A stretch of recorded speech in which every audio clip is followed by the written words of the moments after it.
여러분은 지금 살고 계신 집의 권리를 언제부터 마음대로 팔 수 없게 되었는지 알고 계시나요?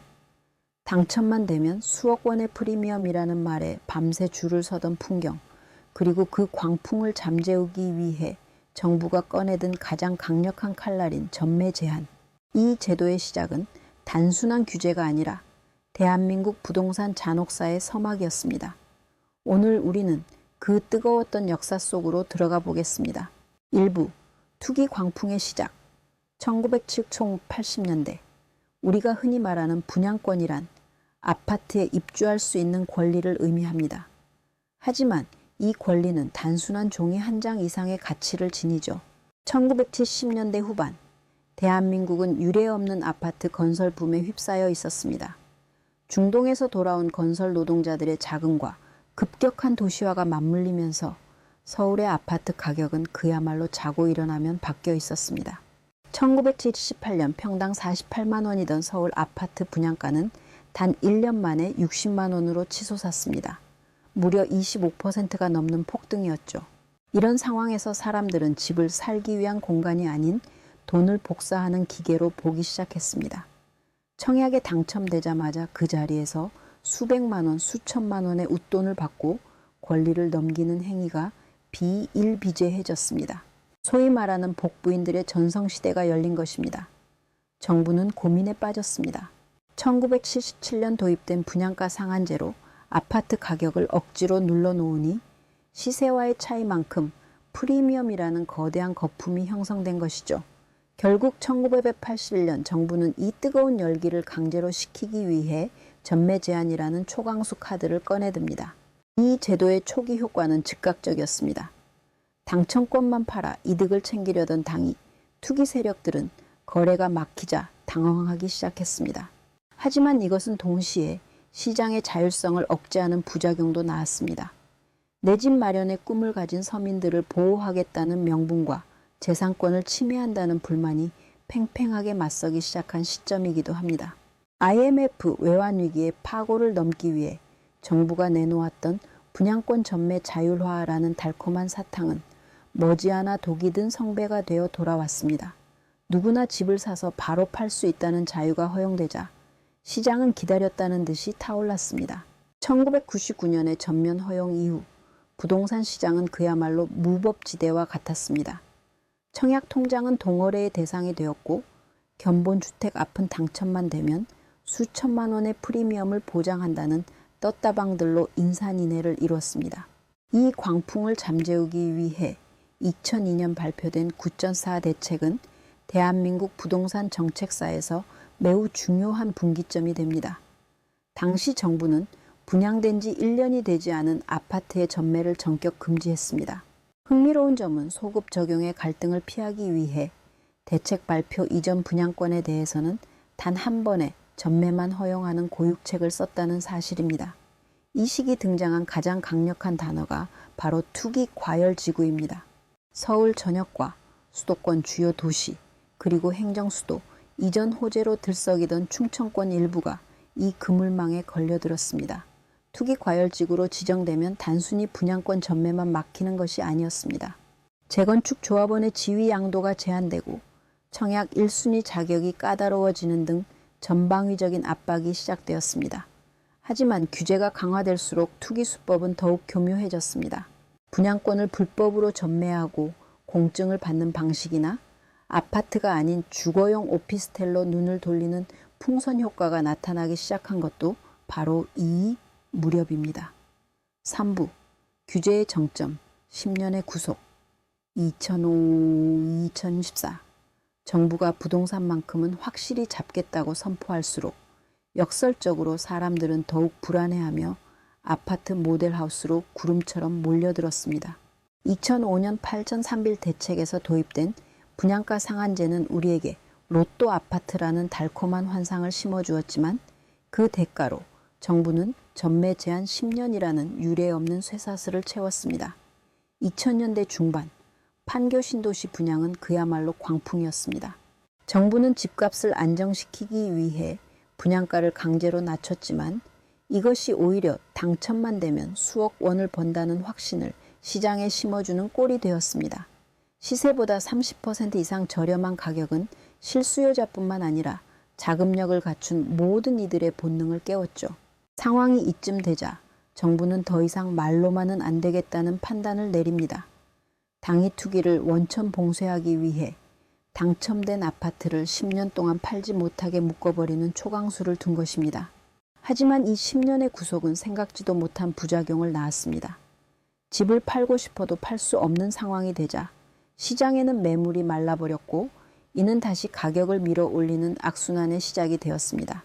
규제가 강해질수록 사람들은 지금 아니면 영영 집을 못 산다는 공포에 휩싸였고 청약 가점을 올리기 위한 온갖 편법이 동원되었습니다. 전매 제한이라는 강력한 제동 장치가 오히려 시장의 엔진을 과열시키는 역설적인 풍경, 그것이 우리가 통과해온 기록의 민낯입니다. 분양가 통제와 전매 제한의 조합은 대한민국 부동산 시장의 심리를 조절하는 가장 예민한 조절판이 되었습니다. 노무현 정부 시절 집값을 잡겠다는 강력한 의지로 투기 과열 지구를 확대하고 전매 제한 기간을 늘렸을 때 시장은 어떻게 반응했을까요? 놀랍게도 규제는 시장의 불안 심리를 자극했고 매물이 사라진 시장에서 가격은 오히려 더 가파르게 솟구쳤습니다. 정책이 시장의 본능을 이기지 못한 상징적인 순간이었죠. 4부 대전환의 시기 2014-2025 시간이 흘러 2014년 침체된 경기를 살리기 위해 정부가 수도권의 전매 제한을 완화하고 지방의 규제를 폐지했을 때 시장은 다시 한번 요동쳤습니다. 규제의 빗장이 풀리자마자 잠잠했던 분양권 거래가 폭발하며 시장의 유동성이 급증한 것입니다. 그러나 이러한 완화는 오래가지 못했습니다.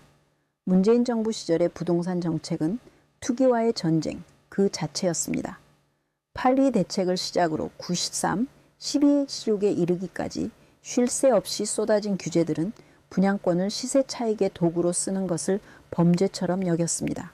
당첨권 전매는 곧 불법이라는 인식이 강해졌고 제한 기간은 아이가 초등학교를 졸업할 만큼 긴 시간인 10년까지 늘어났습니다. 하지만 장자가 말했듯 세상의 모든 것은 극에 달하면 반드시 반전이 일어납니다.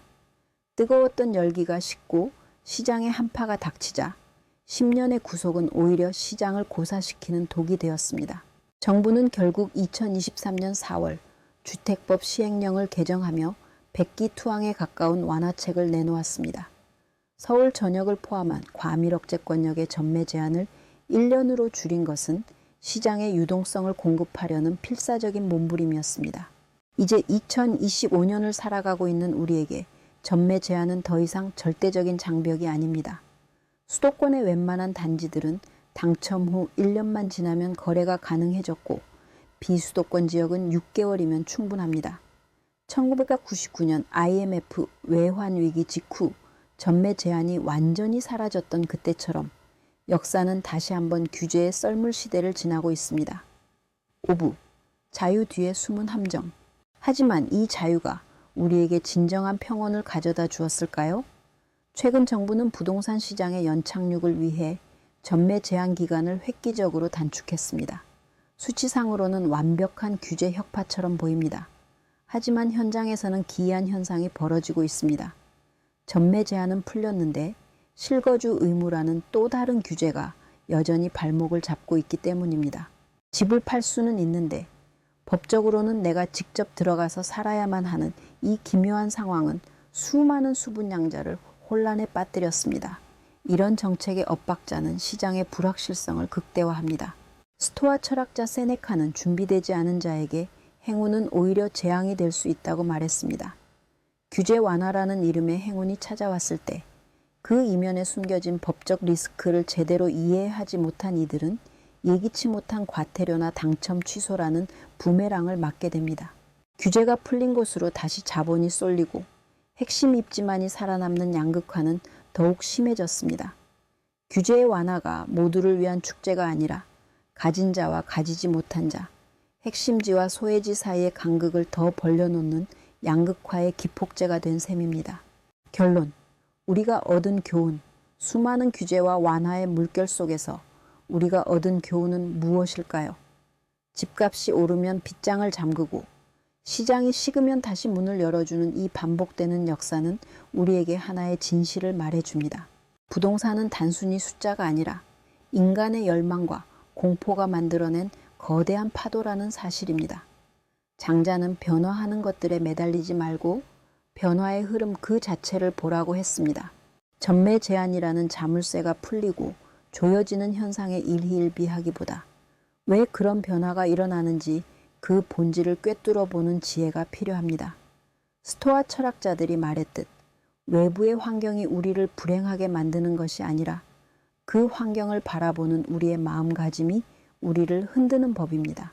시장이 과열될 때 탐욕에 눈멀지 않고 시장이 얼어붙을 때 공포에 질려 소중한 기회를 놓치지 않는 단단한 마음, 그것이야말로 요동치는 부동산 정책의 역사 속에서 우리가 갖추어야 할 유일하고도 가장 강력한 자산입니다.